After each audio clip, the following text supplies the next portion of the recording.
우리 18회 시작해야 되는데 오늘은 뭐라 그랬지? 장애인 문학. 내가 제일 자신있게 잘할 수 있는 분야인데요.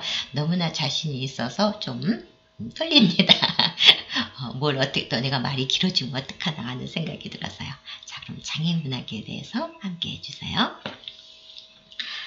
장애인 문학은 알면 알수록 그 진수의 머리가 숙여집니다. 저는 맨날 밤에 혼자서 어머나 이런 작품이 있었네 하면서 혼자 막 저녁에 감동하는 게 제 밤 시간이에요. 우리나라 미술 교과서를 만든 구본웅님은 화가이자 문인입니다. 구본웅은 신흥부자의 외아들인데요. 사고로 척추장애를 갖게 되었어요.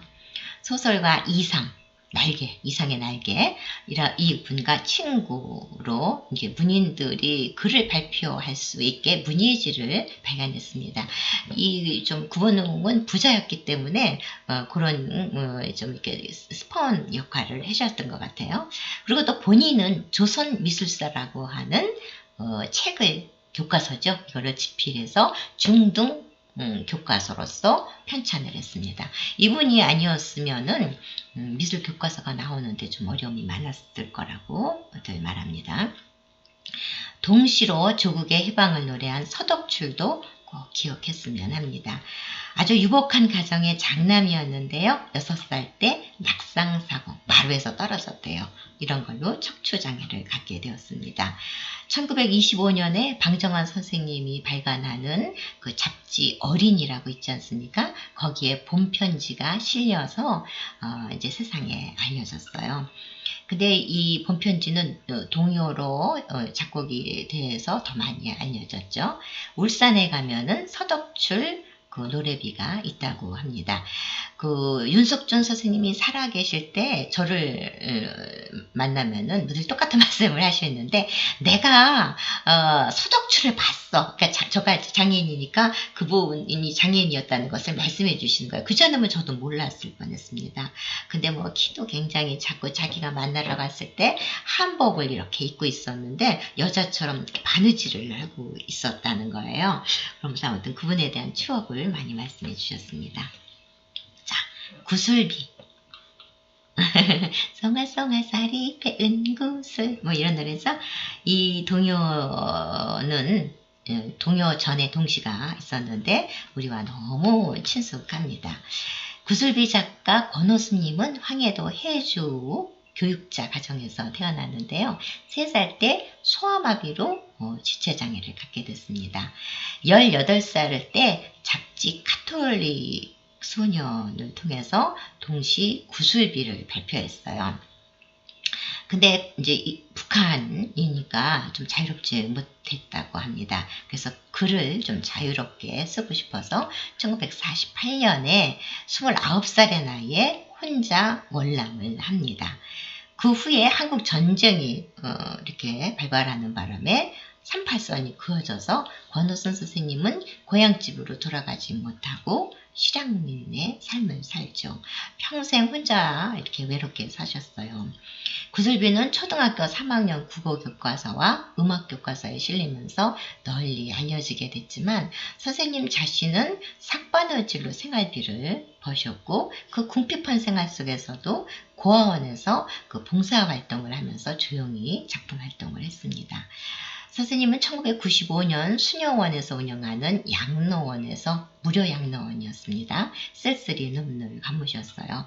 살아계실 때 만나 뵙기도 하고 소떼문학에 대한 말씀도 드리기도 했었죠. 자, 이제 시를 한 편 낭송하겠습니다. 이제는 현전하는 작가입니다. 나는 10개의 눈동자를 가졌다 라는 시인데요. 시인은 손병걸입니다.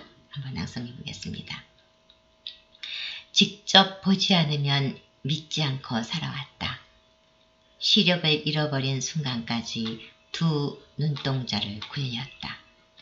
눈동자는 쪼그라들어가고 부딪히고 넘어질 때마다 두 손으로 바닥을 더듬었는데 진물은 손가락 끝에서 뜬금없이 열리는 눈동자. 그즈음 나는 확인하지 않아도 믿는 여유를 배웠다. 스치기만 하여도 환해지는 10개의 눈동자를 떴다.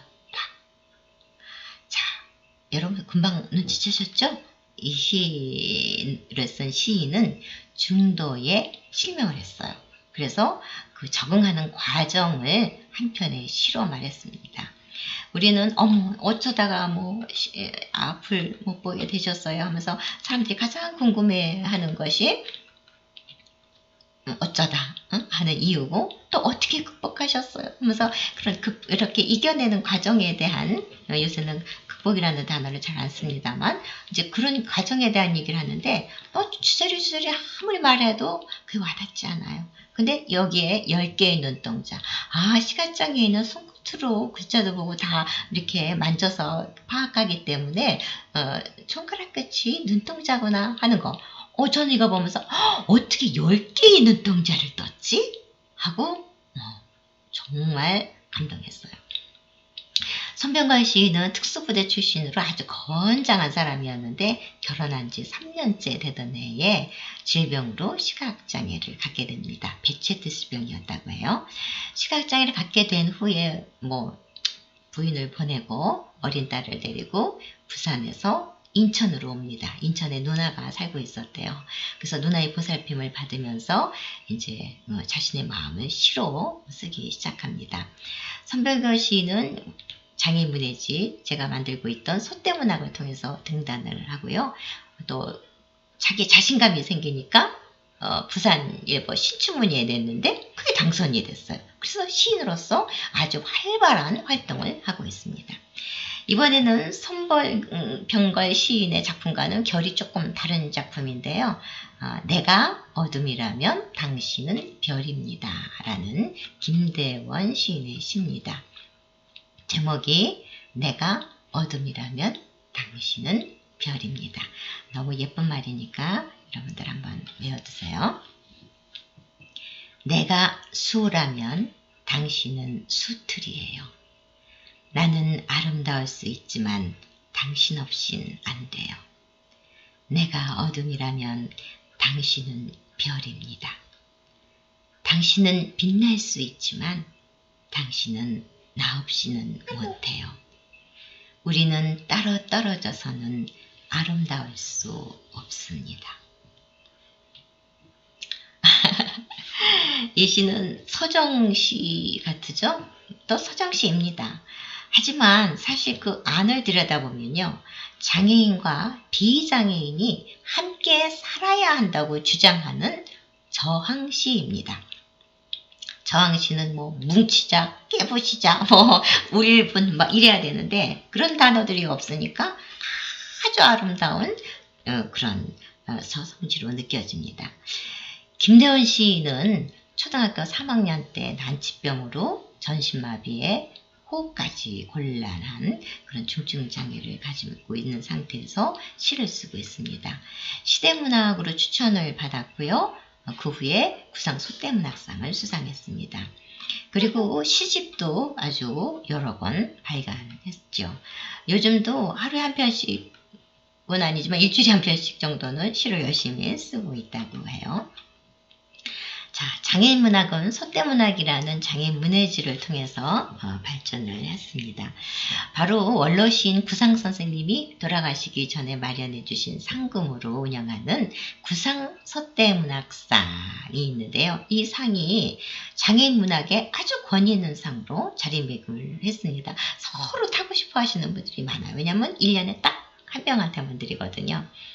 소떼문학은 25년 동안 100호를 발간했는데요. 2016년도에 미국 스탠퍼드 대학교 도서관에서 연구를 하겠다고 하면서 한지를 구입해 갈 정도로 그 가치를 인정받고 있습니다. 뭐라고 얘기하냐면은 전 세계적으로 이렇게 장애인들이 글을 쓴다는 건 알고 있었지만은 문예지가 나오는 건 한국밖에 없다는 거예요. 저도 놀랬잖아요. 저는 어디에선가 하고 있을 줄 알았는데 참 자랑스러운 소떼문학입니다. 자, 소떼문학은 2015년도에 여러 가지 사건으로 뭐 여러 가지 사건이 뭐 내 사건이라고 생각하실까봐 오해가 내 개인적인 무슨 사건이라기보다는 우리 사회의 사건이에요. 블랙리스트. 예, 어떻게 하다 보니까 들어가서 요게 이제 폐간이 됐죠. 그래서 다시 2017년도에는 소대 문학에다가 평론의 기능을 강화해서 소대 평론이라고 하는 그런 평론집을 발간을 다시 창간을 했습니다. 그리고 2019년도에는 장애와 문학학회를 창립해서 장애인 문학이 이제 본격적인 연구가 시작됐습니다. 학회가 만들어졌다는 것은 학문적으로 인정을 받았다는 거거든요. 그래서 이제 장애인 문학은 빼도 박도 못하게 발전할 수밖에 없어요. 제가 여기에 이 세상에 없어도 존재하지 않아도 이제는 자연스럽게 굴러가게 되어 있는 것이 장애인 문학입니다. 그것도 아마 또 세계적인 일이 되겠죠. 장애인 문학을 통해서 혐오, 배제, 차별 문제를 해결해 나가겠다. 이런 또 모토를 세웠습니다. 자, 다음 19회인데요. 19회에는 다양성의 아름다움에 대해서 얘기하겠습니다. 왜냐하면 우리가 예술을 얘기했다는 것은 다양하다는 겁니다.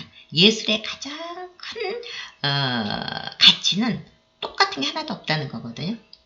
물론 이제 똑같은 거는 우리가 뭐 이렇게 다시 이렇게 찍어내서 만들어낸 것은 있지만은 원래 문학이든 무엇이든 어떤 장르든 간에 똑같지는 않습니다. 그래서 다양성의 아름다움에 대한 얘기를 하겠습니다.